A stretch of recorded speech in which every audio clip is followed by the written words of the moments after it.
मी आरोपांना कामातून उत्तर देईन आणि मी ते कामातून उत्तर आजही या ठिकाणी त्याचप्रमाणे देतोय की गेल्या महिन्याच्या अखेरीस झालेल्या अवकाळी पावसाच्या नुकसान भरपाईला आम्ही विरोधी पक्षनेते अवघ्या महिन्याभरामध्ये सुरुवात केलेली आहे आणि नोव्हेंबर डिसेंबर मधल्या अवकाळी पावसाचं गारपीट यामुळे झालेल्या नुकसानीचे प्राथमिक पंचनामे जवळपास 100% पूर्ण झाले। 32 जिल्ह्यापैकी 26 जिल्ह्यांचे पंचनामे जे आहेत ते 100% पूर्ण आहेत। परभणी, अकोला, अमरावती, नागपूर, गोंदिया आणि चंद्रपूर या 6 जिल्ह्यातले पंचनामे थोडेफार बाकी आहेत। 9,75,059 हेक्टर बाधित क्षेत्र झालेला।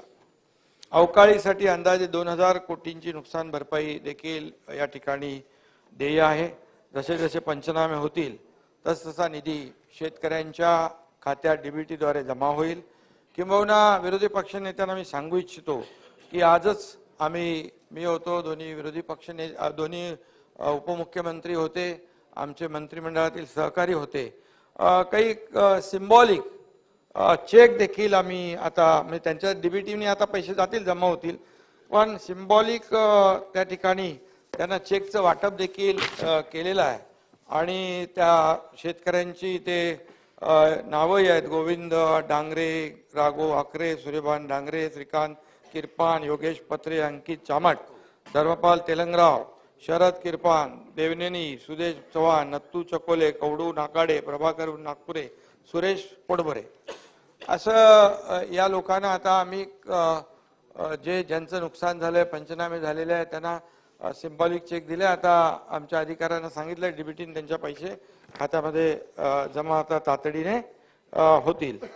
खरं म्हणजे अध्यक्ष महोदय, जगाचा पोशिंदा मायबाप शेतकरी काळ्या मातीत सोनं पिकवतो आणि म्हणूनच आपल्या सर्वांच्या ताटात 2 वेळचं जे काही अन्न पडतं त्याला आपल्याला शेतकऱ्याला खरं म्हणजे त्याच्या मेहनतीमुळे आपण हे सगळं पाहत असतो। मी देखील स्वतः शेतकऱ्याचा मुलगा आहे, काळ्या मातीशी देखील माझी नाळ जुळलेली आहे आणि शेतात म्हणतात पिकं तरारली तर मुखावर येणारा हसू आणि मातीमोल झाली तर येणाऱ्या अश्रूंची आपल्या सगळ्यांनाच जाणीव आहे।